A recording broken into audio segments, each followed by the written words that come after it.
Good morning, and welcome to today's Moss Adams webcast, Create an Organization of Changemakers. Before we begin, I'm going to play a brief housekeeping video.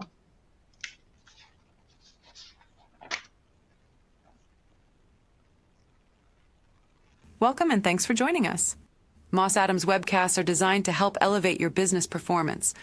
Transform your future for the better with advisory solutions tailored to your vision and supported by our collective technical resources. Our presentation will start in a few moments. Before we begin, here are a few things to keep in mind. You can customize how you both view our presentation and interact with the presenter. For better viewing, close all other applications and turn up your speaker volume.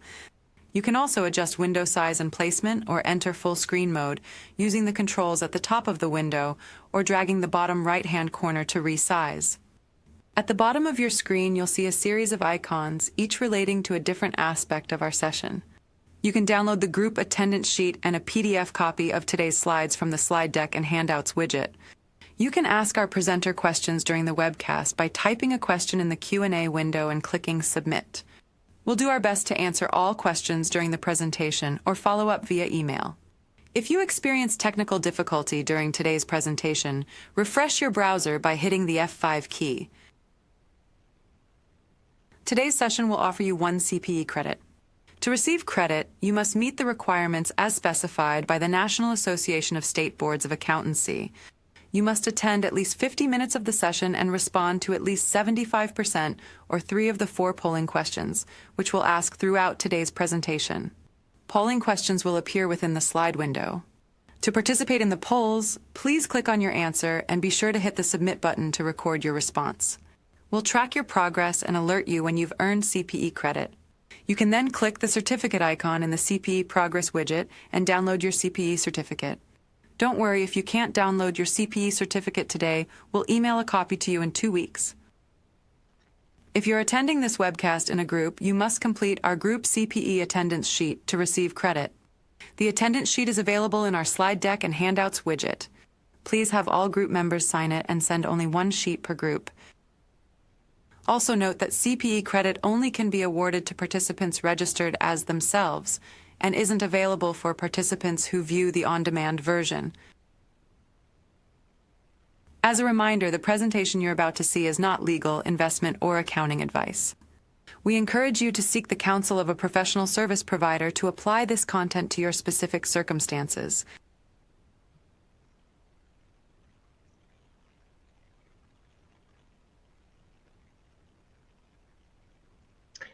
All right, I think we're ready to go. I'm going to do a quick intro and then we will dive into this content. So before we get started, my name is Brett Addis. Had an opportunity to review the registration list. So thank you very much for those who have attended these sessions in the past.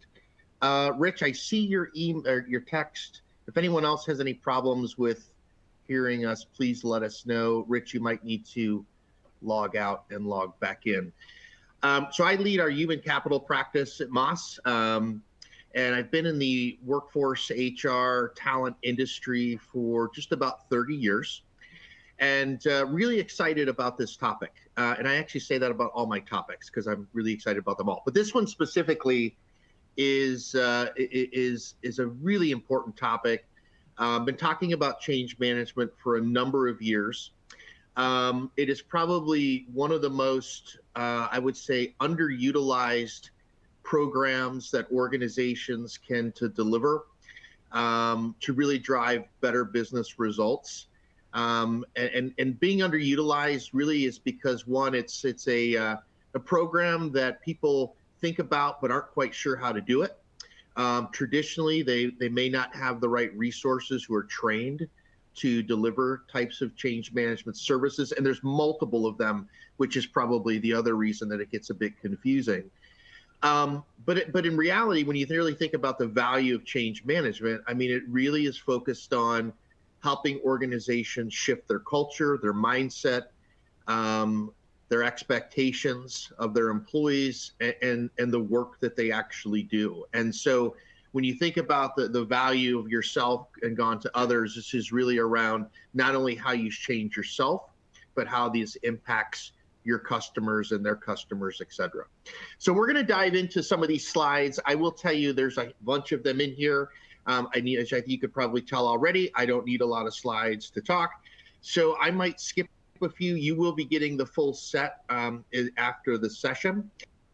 But before I do dive in, I just want to say we had a tremendous participation. We had 611 people sign up for this webcast, which either tells me you have nothing else to do or you're really, really crazy excited about this topic.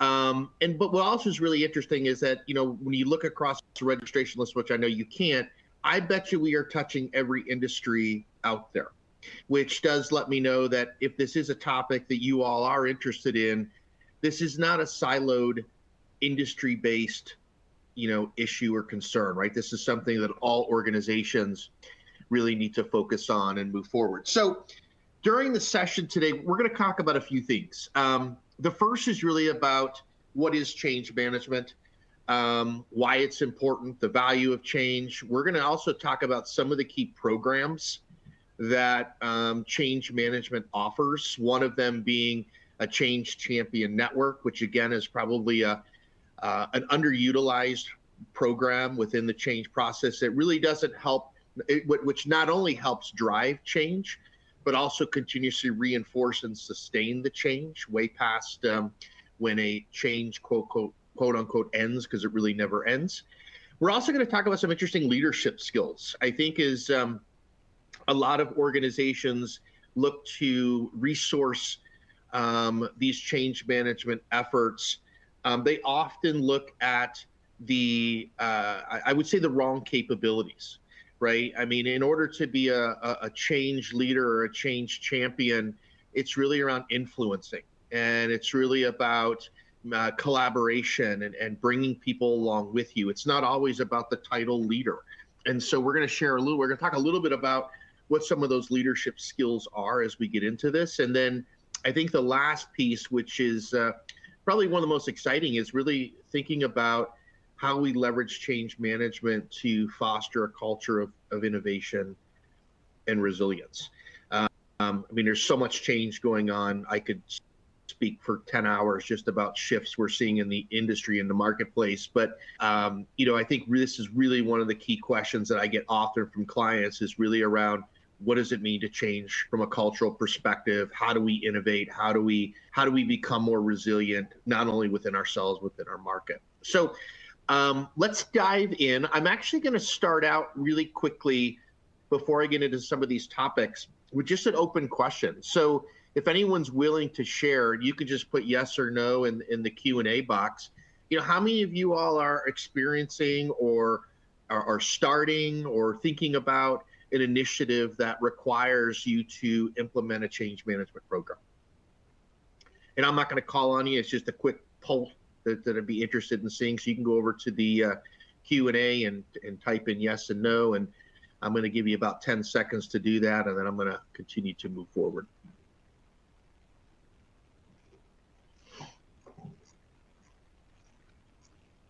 All right, awesome. And then we're going to jump into a pulse. We got a bunch of people say, yep. So that's great. You're at the right place at the right time. And if you're not going through this now or have no initial plans, that's totally cool.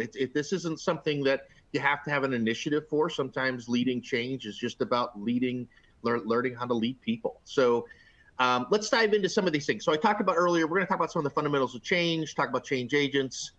We're going to, again, dive in a good bit about traditional versus change leadership, and then the importance of the innovation pieces. And I guess I'm going to jump right into a pulse. So before we go into the content itself, I'm going to start with your first poll. And again, this is for your CPE credit. So we have 4 of these spread out throughout the presentation. What is your experience leading change with your organization? A, I'm a novice, never done it. B, I have some experience, but I'm not formal. And to use the word formal, I would just use that as experience. It doesn't necessarily mean it to be formally trained. I have lots. Change is my middle name. And if you are letter C, I'm going to send you an email with change as your middle name. Just kidding. And then certified practitioner. ProSci, there's an ad card, there's a bunch of them out there, and then I'm really not sure. So if you want, go ahead and let's see where we are. Got 79, 82%. All right, 85%. Everybody wants that CPE. 86. We're going so fast, I'm going to let you keep going another 5 seconds. 88%. All right, one more percent, and I'll switch it over. 90%. Come on, 90. All right, close enough. So 23.5, you said that you're a novice, and listen, I mentioned that earlier. That's not uncommon. Change management is, although it's been around forever, it is a skill and capability that not everybody necessarily has. And frankly, it's not something that a lot of organizations spend a lot of time and investment in terms of how to grow their people. So don't feel bad. This is why these sessions are happening. 54.7% of people say I've got some experience, but not formal. That's probably it was definitely the majority on this call, and traditionally pretty standard across the companies that I deal with. Lots. We have some people have change in the middle name, and then 1.7% are some practitioners. Awesome. And then 6.8 is I'm not sure. And then Anna says, is there a webcast still taking place today? Yes, it's on right now. All right, let's dive into this. So what is change management? So in its shortest and simplest format, right, change management is really a process for taking a client from their current state to a desired future state. And I'm going to pause there for a second. So current state could be, I am just getting ready to implement a new policy and procedure. I want to deploy this policy and procedure, and that this is a future state policy procedure. It could be a process. It could be a technology. It could be a mindset. It could be expectations. It could be anything that you want, right? So change management can be as very small and incremental as, and I'm not minimizing a policy change, or it can be large, or it can be as big as a large, full-scale finance or HR transformation, right? And so I think when people use the term change management, they automatically correlate it to this monster program. And the reality is that in most organizations, the reason things fail is because sometimes we don't take care of those simple changes. Whether that's a small process change, maybe it's an expectation change, maybe it's the way that we work change. And it's really about how we communicate, create the right level of awareness and all of those things.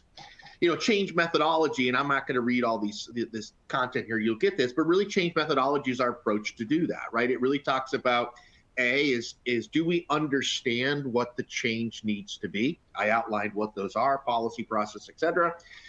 Do I understand what the readiness or appetite is for the organization to move forward? Is there going to be a lot of resistance? I mean, in some instances, let's use an incentive plan, for example.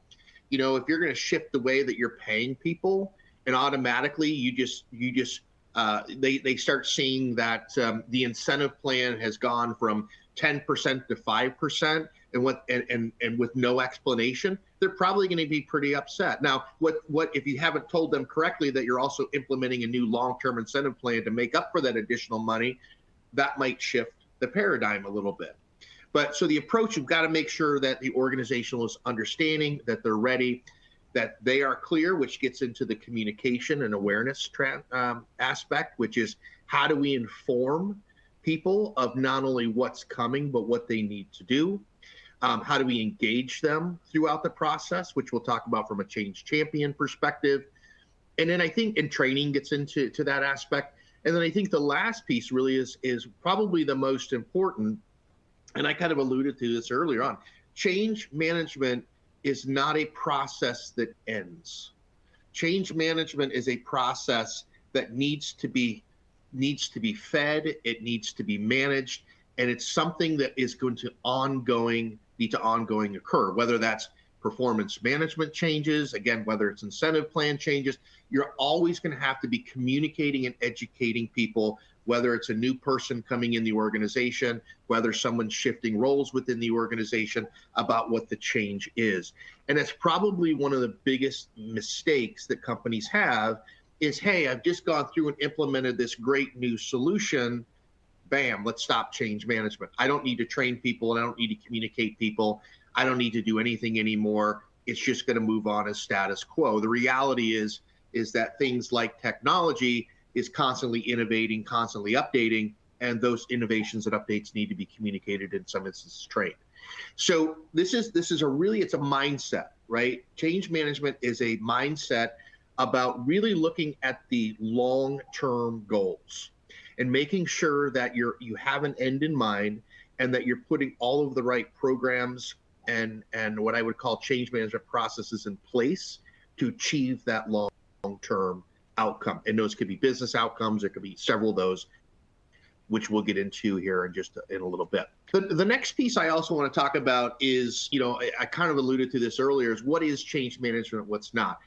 And it's really, this is a great question, because very often I will go in and I'll speak to a client and they'll say, hey, I need help with change management. And really what they're looking for is communication, or what they're looking for is help with training. Communication and training are a process that is a part of change management, but it's not change management, right? Change management is really around, as I mentioned earlier, changing mindset, behaviors, and expectations.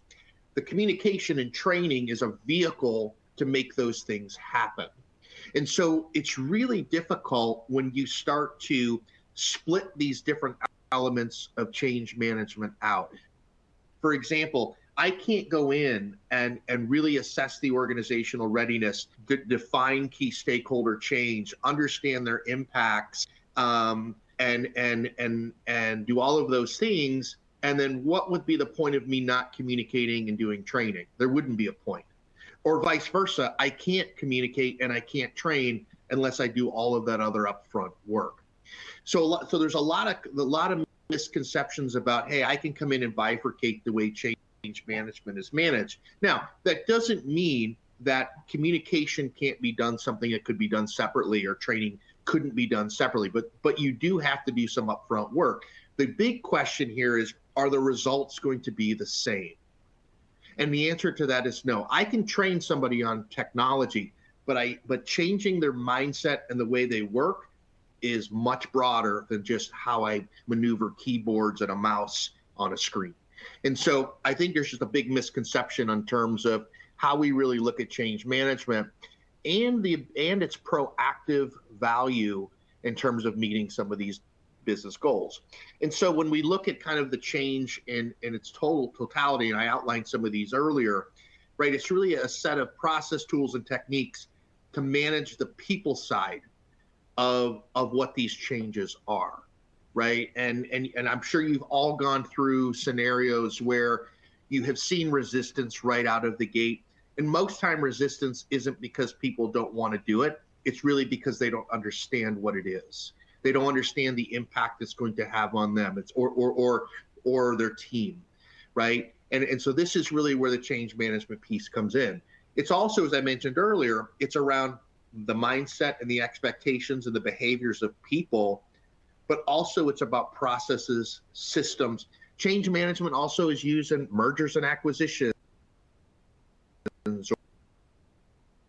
or employee where change management couldn't be applied effectively to an organization to drive a better outcome. And I can get into several of those. I probably don't have time right now, but I will tell you, last year is a great example. I mentioned M&A and doing a speaking at an event, and we got into this topic around mergers and acquisitions, and one of the heads of finance literally said, I wish we would have done more change management and integration post the merger, because it would have brought our teams much closer together, much faster to achieve the common goal we were trying to achieve, versus it took us 2 to 3 years to finally get things together. And that's just an example of the power that change management can have across all of these different aspects. All right, so when should change management? I kind of talked about these. Man, I'm jumping ahead. I'm like 2 slides ahead of me. So cultural shifts, we talk about strategy changes, new leadership changes. There's several different scenarios. Like I said, I don't think there is one scenario out there, and if someone can think of, please put it in the chat, that change management could not be used. I mean, even think about a new employee coming into the organization. It's a massive change. A new employee taking a promotion into a new role, massive change. Maybe they're being demoted, massive change. Reduction in force, massive change. There is really no scenarios where some sort of change management shouldn't be applied to drive better outcomes for these specific scenarios. And I started talking about some of the value prop, and there's a lot of statistics out there, whether it's on the ProSci website or others, that really talk about the value of more of a project-based change. But I think for most of us, as we look holistically about how we can apply change to the organization, I mean, here's just, and I'm not going to go through all of these, but some of these are really, really impactful. I think the first and foremost is really minimizing resistance. As I mentioned earlier, one of the key reasons people avoid change is because they don't understand what the change is. All they know is that something's coming. They don't know what it means to them, to their teams, to their jobs. And so using change management to engage those people, communicate those people, embrace those people, and really help them understand minimizes change dramatically. And what people don't understand, which they should, is by minimizing change very early, minimizing resistance very early, creates massive level of adoption towards the end of these initiatives, because you're bringing people along with you. Stakeholder alignment gets right into that, right? It's about really understanding who are the people within the organizations that are going to be impact. And actually, I'm gonna back up and say something different. It's who the individuals are in and or outside of your organization that are going to be impacted, because we can't forget that for many of you, you have vendors and partners. And if you go through a process change or a policy change or a technology change, very often they're impacted as well. And we, really have to understand and dive into the details around what those changes and impacts are going to be. Risk mitigation, I think that speaks for itself, right? Effective change management drives to much better level of adoption. Much better level of adoption leads to higher productivity, higher efficiency, better cost savings. I can spew out these for an hour.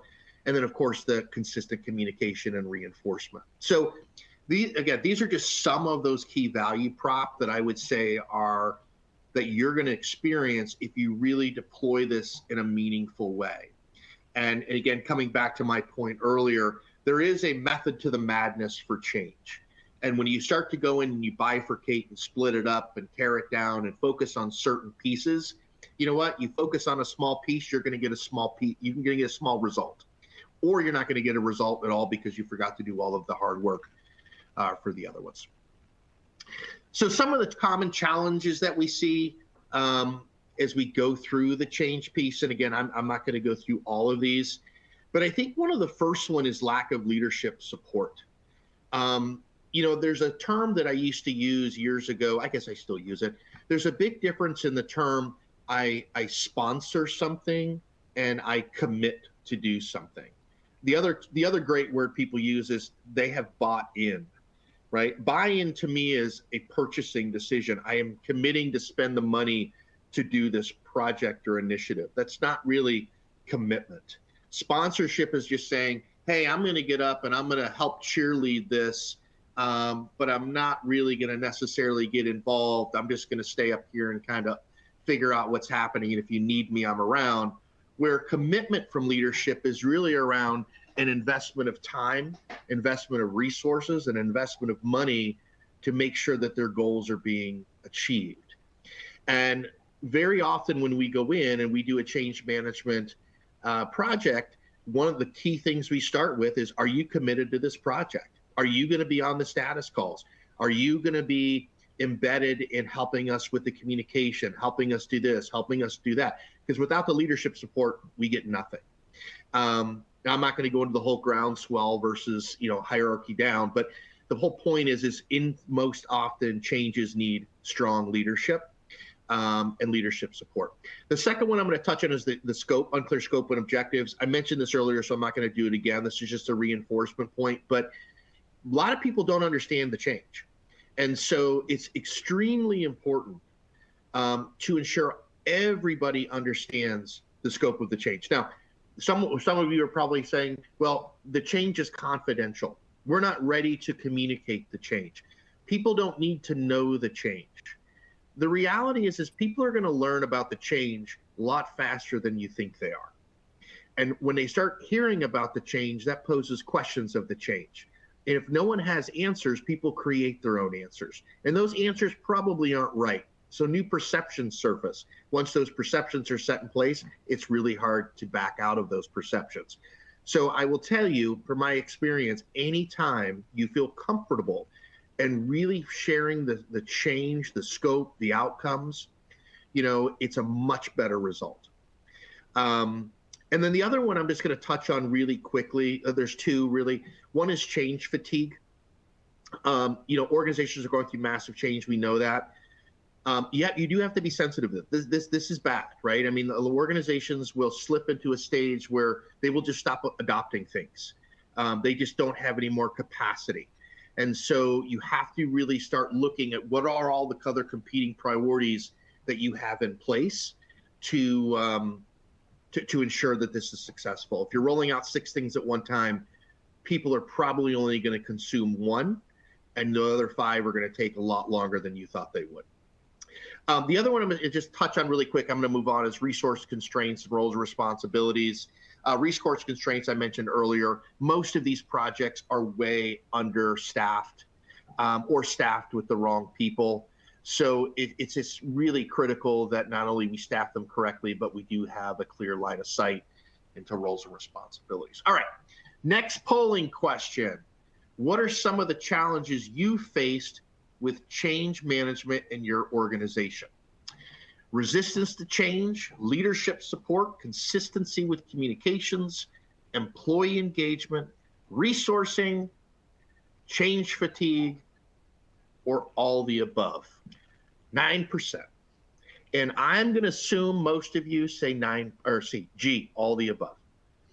I could be wrong, but I would say G, all the above. 38%. By the way, I was told today that I had to at least hit 80% before I could move on. So that's why I'm being patient. But we are going to go through some of these other slides fairly quickly. 73%.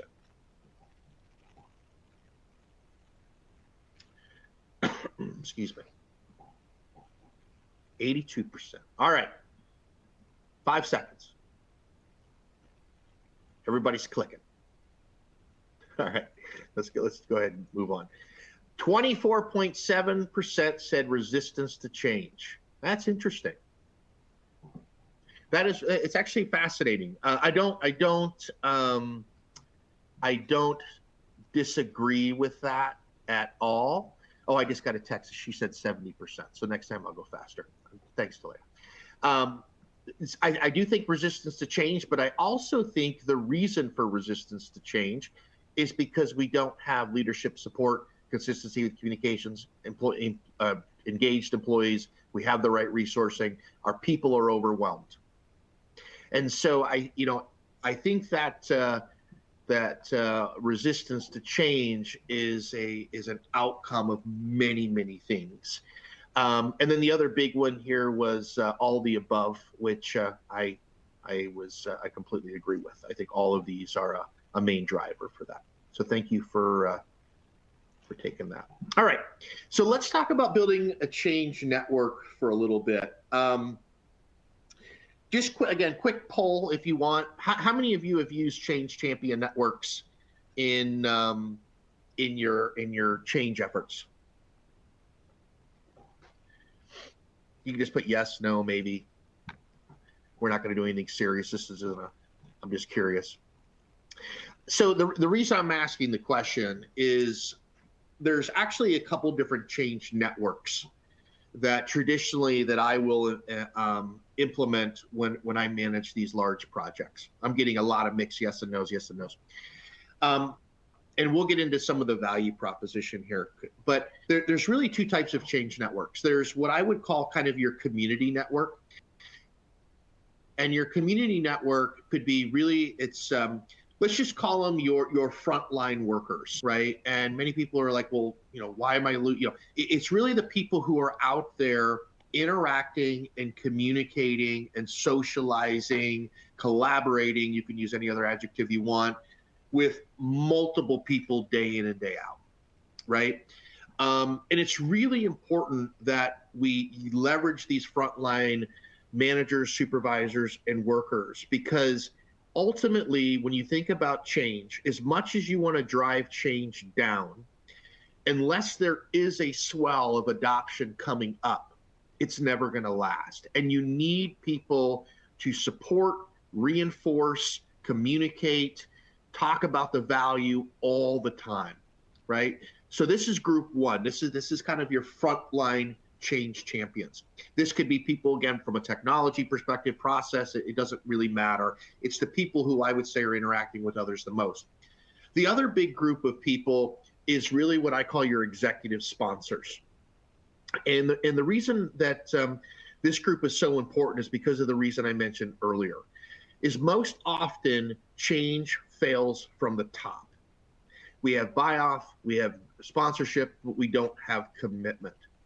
And you need a very strong executive or group of executives across multiple business lines who are willing to put a stake in the ground and say, I'm going to support this change because of X, Y, and Z. And traditionally, the way that you get this group involved is you have very clear goals and KPIs that directly tie to them and the organization. When you start talking about dollars and cents, productivity, efficiency, customer satisfaction, ... you start getting the ears of the business.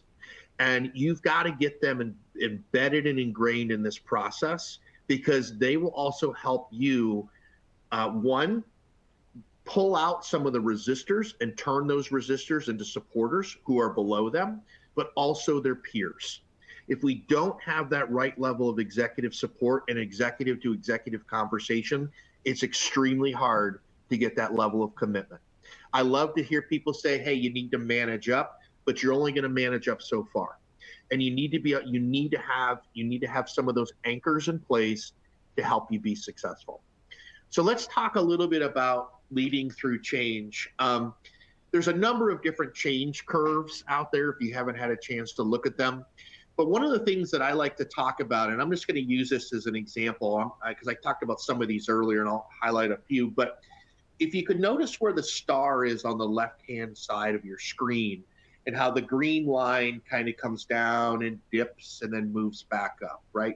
A lot of when you look at research behind change, they call this the change curve, they call it the resistance curve, all of these other things. And basically what we're saying is the star on the left is where the change starts, and the green line is really the trajectory of emotions and feelings and actions of people as they go through this change process. Now, so as you look at this, and you can say this is pretty common, I get awareness, understanding, preparation, adoption, realize the benefits. The question, though, is why do we always have this dip, right? That's the big question. So what I actually came up with a number of years ago, I'm going to take credit for it because I've never seen it anywhere else, but I'm sure someone smarter than me came up with it, is a change bridge. And basically what that means is if you take that star and you take another line and you drive it straight across to where that green line comes up, that's the bridge. We don't want people falling below that line, right? This is where resistance happens. This is where uncertainty happens. This is where fear is. This is where all of the negative aspects of change. If you manage your change program correctly, you're going to have a trajectory, an upward trajectory of where you start to where you end, and all of those different change programs and activities along the way. Stacy says, I seem to have lost the audio presenter video. Is this a webinar-wide issue? Oh, yeah, if anyone else is having issues, please let me know. Stacy, you may need to restart or refresh. Hopefully, let's try that first. But anyways, so the goal here is, right, to put the right programs in place where we don't have that level of slippage. And reality is we're always going to have something, but we want to minimize all of those things below that line. And this is where having the right level of awareness up front in terms of what the change is, making sure people understand the change, preparing for the change, adopting the change, etc. Thanks, Rhonda. Rhonda hears me. Maria has some issues. Kelly says we're all good. Okay, so I'm going to keep going. So long story short, we need to make sure that we have all of the right programs in place to effectively manage this change curve. And each of you are going to need to be responsible for putting in those right programs. And I will tell you this just really quick on this as well. I can come in with a change management methodology, but I'm not going to tell you it's going to work for you. Change management is really cultural. And so my job to come in and work with you is to say, how does this change methodology apply to your organization? What do we need to do to tweak it? Some people like email communication. Some people like Teams communication. Some people like open, what do you call them, in a group setting type of communication. Every organization culture is very different.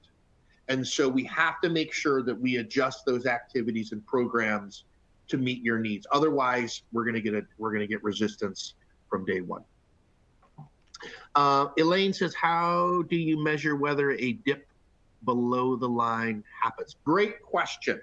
And I can share actually some examples with you on this. So there's a measurement process that you can put in place. We traditionally do one in each phase of the process. So number one is we will ask people, are you aware of what the change is, right? It's a very simple poll. Do you understand what the change is? Do you know, as we go through the different stages, I'm just using this as an example, and we want to gauge them for what their responses are. So as an example, let's say we're kicking off a project. To be frank with you, as much as we say we are communicating and creating awareness about the project, sometimes these projects aren't important to everybody. So the level of awareness is probably going to be a mixed bag out of the beginning. But the question is how do we increase that level of awareness and that level of understanding before we move too fast and too forward, right? So creating small pulse surveys along each of the phases of change, asking people around their level of awareness, level of understanding, level of readiness. The other one is around asking them about the communication. Are you receiving this, right? And then you can actually get into a training assessment and things like that. So it's a constant measurement throughout every phase of the initiative. And so the question then is, let's say we get to the second survey, Elaine, and the level of awareness is still below where we think that it is. What we need to course correct before we continue on any farther. What do we need to do to increase that level of awareness in those specific groups? So great question. And I do think change measurement is huge. And then I don't think it's in here necessarily, but then the other cool question is how are we measuring the change outcomes that are assigned to the overall initiative, which could be performance, productivity, all of these other pieces. But that's probably a session for another time. All right, so change advocates or change champions. So we talked a little bit about this. You know, the key here is that these individuals are influencers. And remember, you don't have to lead people to be a leader. Being a leader is really around having a set of core competencies. It's about having a set of skills, and it's about collaboration and being trusted and all of these different things. And so as you're looking at who your change champions are, you really need to make sure that you are looking at those people who are going to be most influential to others within your organization. Now, here's the whole crux to all of this. Now I'm going to get old school with you. I'm going to go back to the 90s when I was young and spry. I still wasn't young and spry in the 90s. But anyways, is a lot of methodologies say, you need to mix influencers and resistors together. Well, why do you do that? Well, you want to make sure that the influencers are turning the resistors or making them be more influencers. The reality is, not everyone is an influencer. You can make them accept the change. You can make them understand the change, but you're not necessarily going to make them an influencer. So the argument isn't necessarily true. The question here is, you really need to understand those resistors. You also need to understand what makes those resistors and create those specific activities to help mitigate that level of resistance, if that makes any sense. So I'm just kind of giving you a little backdrop. So when we think about what these change champions are, whether at that executive level or whether at that kind of that worker-based level, we need to make sure that we're bringing in the right level of influencers. A couple other things, the benefits of the change champion. I mentioned some of these earlier, but I'm going to touch on just a couple of these. First of all, as I mentioned, it reduces the resistance to change. That's the big thing, right? It also increases level of awareness to the change. And the other thing I think it does really well is, I'm glad this is actually in here because I didn't touch on this earlier, is, I think all of you have probably done some sort of employee survey or organizational based survey, and you usually leave it open and ask for feedback, right? Which everyone says, now what do I do with feedback? Because getting feedback and doing nothing with it is like, you might as well not do it at all. But this is an interesting piece because, if we're not listening to the people who we're trying to change, we're not going to change them. Now, that doesn't mean that we do everything that they ask, but it does mean that we need to get feedback. Are our communications too long? Are they too short? Are they meaningful? Are they too technical? Is the way that we're promoting the change too simple, too complex? Are we asking too much time of people to do things? So all of this feedback is extremely important in the adoption level, because again, if we don't understand and if we're not getting level awareness and we're getting overwhelmed, we're just going to shut down. And so the feedback is actually critically important. The big question you all have to ask yourself is, how do I receive the feedback? And then how do I do something with it? Otherwise, you'll lose credibility right out of the gate. And of course, the outcome of this, again, is to be a great level of employee engagement. So I'm going to touch on this pretty quickly. I think I mentioned it earlier on, but I think the big thing here is when you're going through a change network, number one, identify the right people.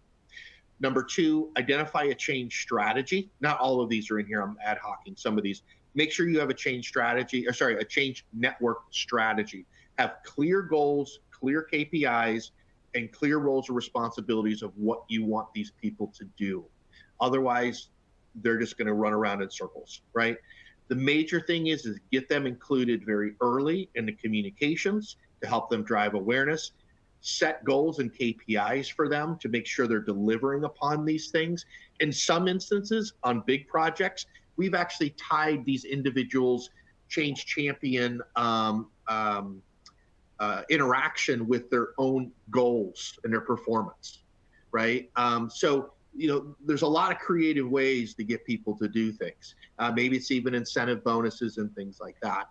I also think the biggest piece here is just to make sure that when you define that strategy, you define those roles and responsibilities, that you have a very clear roadmap of those activities, and that those activities do not end at go live or do not end at launch, but they continue to go at minimum 6 months, but in many instances, it could be much longer if it's a larger project, especially focused on something like technology, where you're always going to have to be updating and communicating specific changes.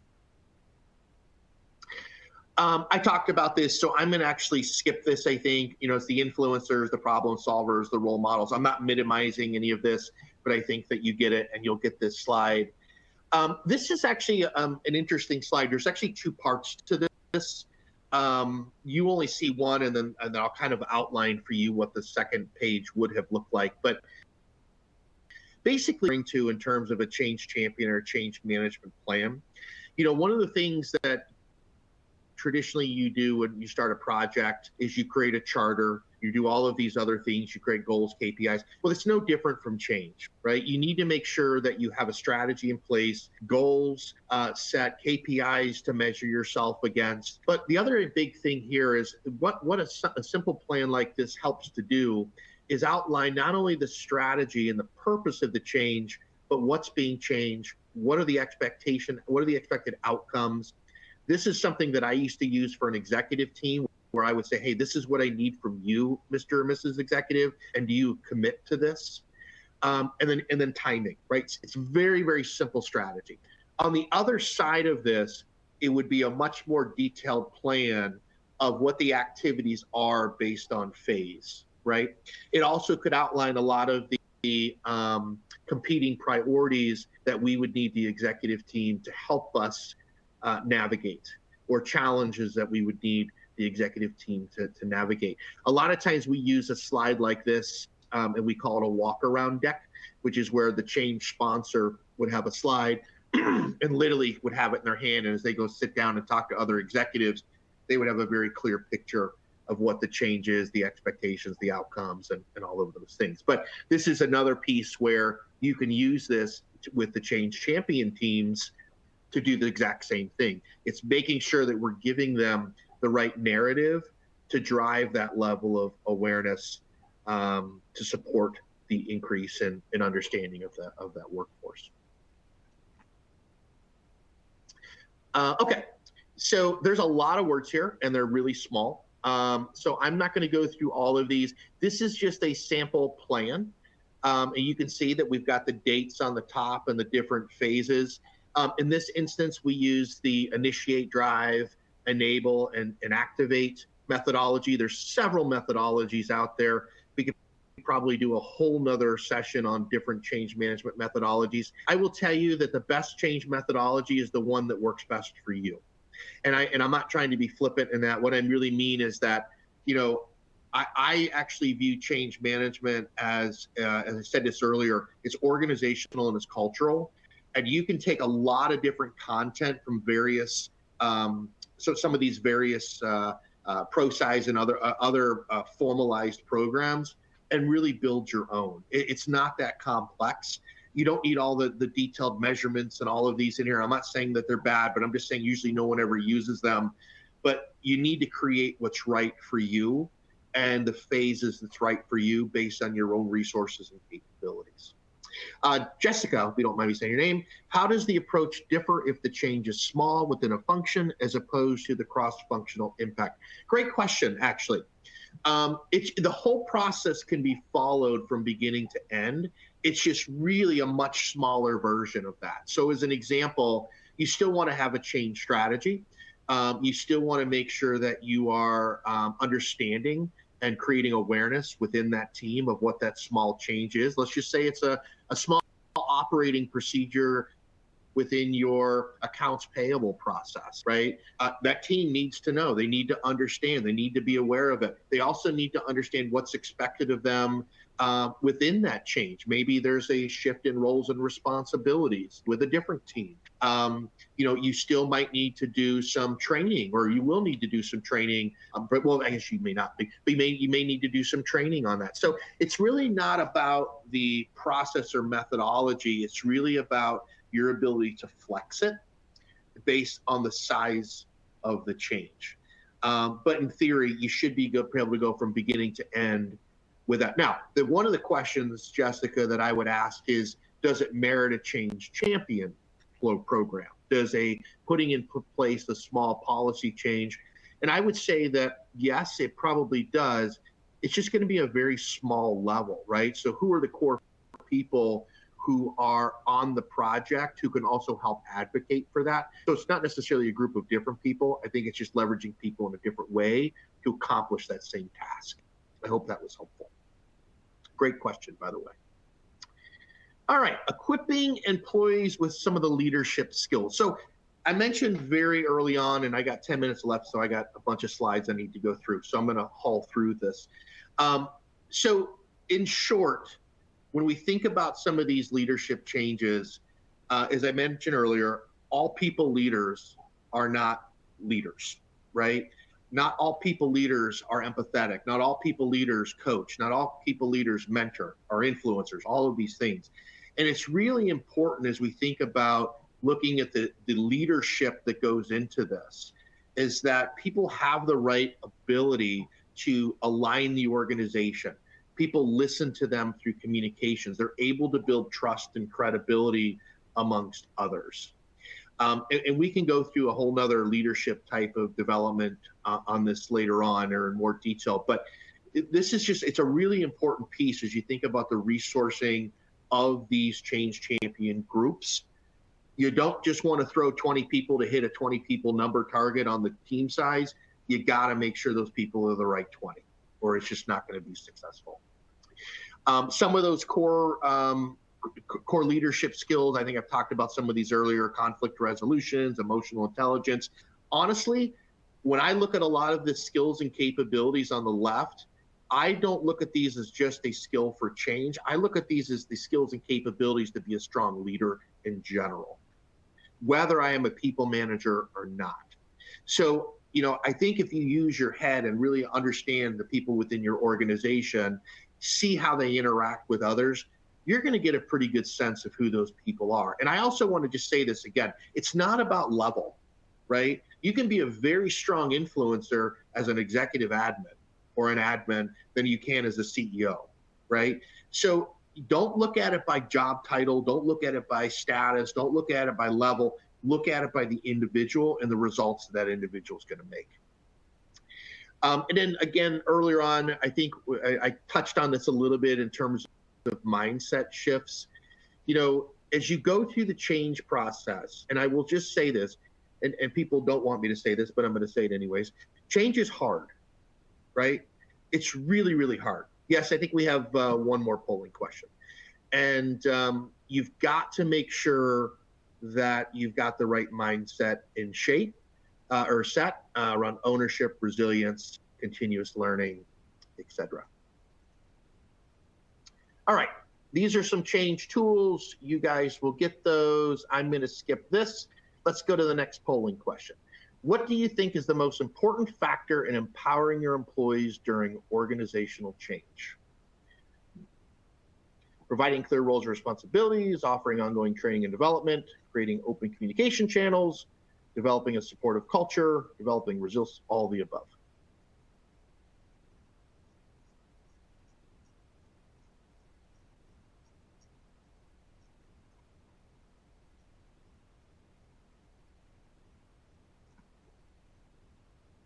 Couple more seconds. I got 60, got 10, need 10 more percent.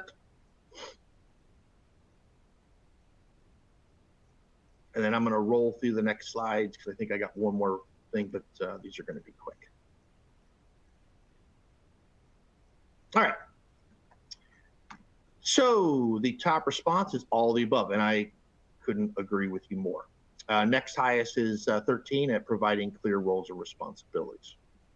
So let's dive into the last section really quickly, which is fostering a culture of innovation and resistance. And I'm actually not even going to flip through any slides. I'm going to touch on this really quick, and then we'll go to the last polling question and see if there's any other questions I saw come in. So, one of the things I mentioned in the beginning is that, change is a process that doesn't end. And so regardless of what you're changing, there's always going to be constant change to this. Frankly, if there's not constant change to this, you really need to ask yourself how long your business is going to stay in business. Because if you're not innovating, if you're not growing, if you're not changing, and you're in a static place, we all know what happened to Blockbuster and many of the other ones. So this is really, really critical about really making sure that not only do you have a method for managing the change, but managing the post-change activities to ensure that your organization continuously innovates, is bringing in new ideas, and taking in new perspectives from others, and continues to drive forward as an organization. And again, there's a bunch of content in here. I'm not going to go through this. I want to get to the next polling slide and then I will open it up for any questions. All right, last polling slide. So based on your organization's culture, which of the following do you believe is the most important factor in building a culture of resilience and innovation? We got 5 minutes left, one polling question, 1% response, 69% to go.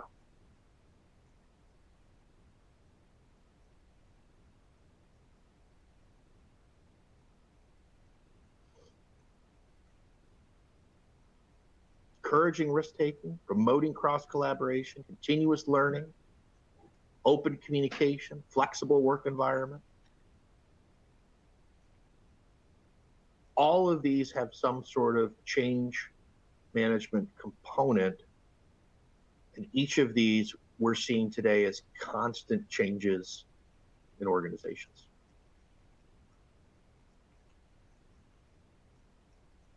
All right, 70%. So, creating open communication feedback channels, 38%. Couldn't agree with you more. That is, again, if you think about driving awareness and understanding, that is where it all starts, and that is where most organizations falter. Some organizations say it's too early to communicate. Some organizations say, I don't know what to communicate. The reality is it's neither too early and there's always a message. So it's really about spending and investing the right time into coming up with that meaningful message. And I always like to say the messages that matter for your employees. So I'm going to come back up here, see what we got for questions. Carrie, how do you deal with those that cannot perform their tasks when processes or improvements are made? That's my biggest issue. I need to upgrade my staff. So I'll just say this really quick, Carrie. I'm a major believer in talent and performance management, and I feel that goals and KPIs should be set on everyone.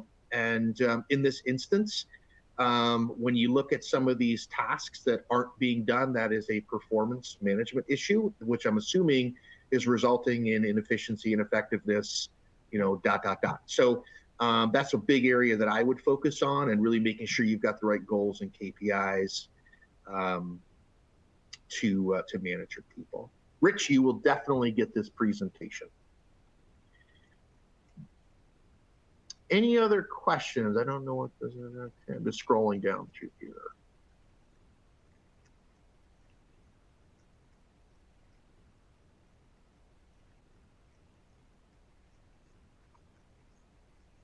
Now I'm getting way at the bottom, so I'm going to go back to the top. Let's see. What if the senior leadership is one that doesn't provide the team proper communication about the change? Fantastic question. I would question if it's the right leader, to be honest. It's a great question, and I'm being a little bit facetious here, but the reality is it appears to me as if the leader is not willing to communicate, then they're really not committed to the change. So I think the question that you have to ask is not do they understand, or not that they're not aware of the change, but do they really understand the implications of this change and what those implications mean to the business. And again, this comes back to ensuring that it's not just a set of change management goals and KPIs. This is also a project set of goals and KPIs. Like I go back to Carrie's question about the performance. Well, you just spent a lot of time and money implementing some new processes and improvements. And if people aren't following that, then I have to assume that you're not getting the level of efficiency and effectiveness that you would, which is creating some sort of additional dollar cost, and lack of efficiencies and all of these other pieces which go against the process. So I think that it's probably needing level setting, clearing expectations, and really understanding their level of commitment. And if they're not committed, there's probably no reason for you to do it.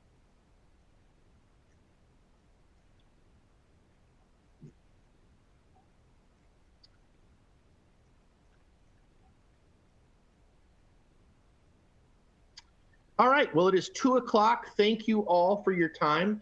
If you have any questions, you definitely know how to reach out to me. You'll be getting an email from us with the presentation.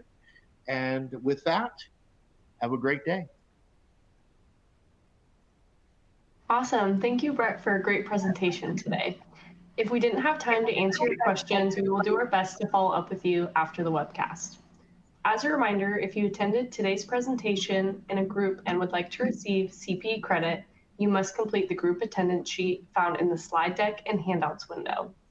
If you participated as an individual and met all certification requirements, your certificate is available in the CPE progress window.